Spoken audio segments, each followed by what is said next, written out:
تعلیمی وظائف پروگرام کو مزید وسعت دی جائے گی تاکہ تقریباً 1,20,00,000 بچوں کو فائدہ پہنچایا جا سکے۔ اگلے مالی سال میں BISP کے لیے 716 ارب روپے مختص کرنے کی تجویز ہے، جو کہ پچھلے سال کے مقابلے میں 21% زیادہ ہے۔ جاریہ اخراجات سے جموں کشمیر کے لیے 140 ارب روپے، گلگت بلتستان کے لیے 80 ارب روپے، خیبر پختونخوا کے لیے ضم شدہ اضلاع کے لیے 80 ارب روپے اور بلوچستان کے لیے 18 ارب روپے مختص کرنے کی تجویز ہے۔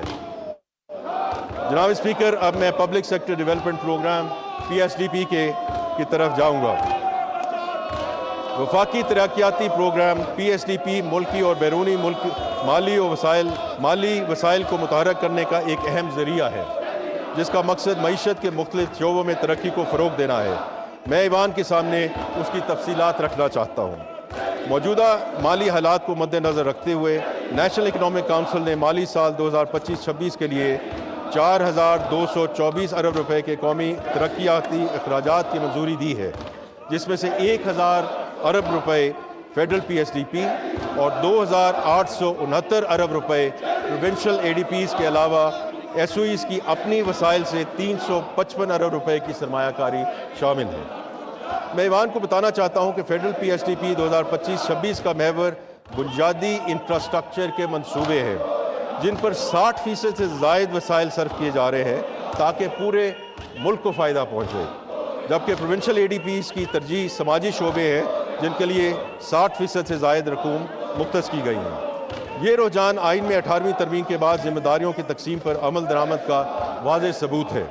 اس کے علاوہ جاری اور نئی اقدامات کو قومی منصوبوں جیسے کہ اڑان پاکستان اور 5 ایز پر مبنی نیشنل اکنامک ٹرانسفارمیشن پلان سے ہم آہنگ کرنے کی کوشش کی گئی ہے۔ فیڈرل PSDP 2025-26 کی اہم سیکٹورل ہائی لائٹس کا تذکرہ کرنا ضروری ہے۔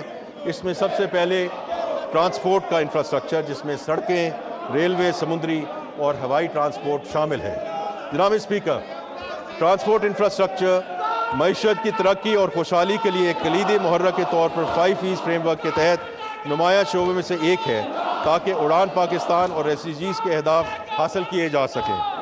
اس شعبے کی اہمیت کو مد نظر رکھتے ہوئے وفاقی حکومت نے PSDP 2025-26 کے مجموعی 1,000 ارب روپے میں سے 328 ارب روپے کی سب سے بڑی رقم ٹرانسپورٹ انفراسٹرکچر منصوبوں کے لیے مختص کی ہے۔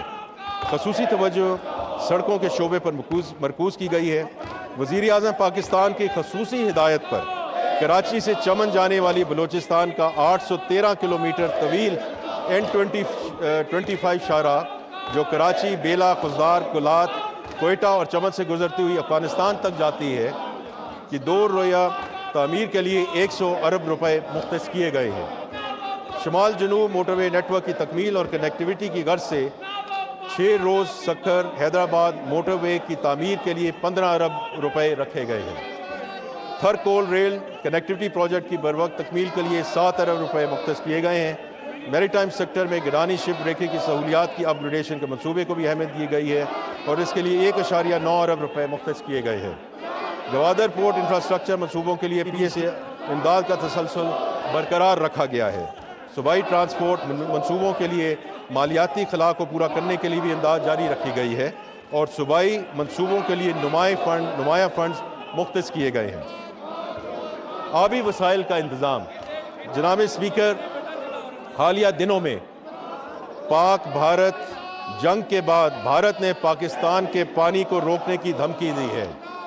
بھارت پانی کو بطور ہتھیار استعمال کرنے کی کوشش کر رہا ہے۔ میں یہ واضح کرنا چاہتا ہوں کہ پانی پاکستان کی بقا کا ضامن ہے اور اس میں کسی قسم کی رکاوٹ کو برداشت نہیں کیا جائے گا۔ اس حوالے سے بھارت کے ناپاک عزائم کا بھرپور توڑ کیا جائے گا، لیکن اس کے ساتھ ضروری ہے کہ ہم اپنے واٹر ریزروائرز میں جنگی بنیادوں پر اضافہ کریں۔ حکومت محدود وسائل کے باوجود پانی کے ذخائر کے منصوبوں پر عمل درآمد یقینی بنائے گی انشاءاللہ۔ جلدی اس حوالے سے ایک تفصیلی حکمت عملی کا اعلان کیا جائے گا۔ پاکستان کو بھارتی آبی جارحیت کے ساتھ ساتھ پانی کی قلت، فوڈ سیکیورٹی، پہاڑی ندی نالوں سے آنے والے طغیانی ریلوں کی روک تھام، سیلاب کی روک تھام کے اقدامات اور موسمیاتی تبدیلیوں کے مسائل جیسے چیلنجز کا سامنا ہے۔ ان مسائل سے نمٹنے کے لیے حکومت پاکستان نے نیشنل واٹر پالیسی 2018 کے تحت جامع آبی وسائل کے نظم و نسق کے طریقہ کار کو مد نظر رکھتے ہوئے مختلف اہداف مقرر کیے ہیں، جن میں واٹر سٹوریج میں 10 ملین ایکڑ فٹ کا اضافہ، پانی کی ضیاع میں 33% کمی، واٹر یوز ایفیشنسی میں 30% اضافہ اور سندھ طاس آبپاشی نظام کی ریئل ٹائم ڈسچارج مانیٹرنگ شامل ہیں۔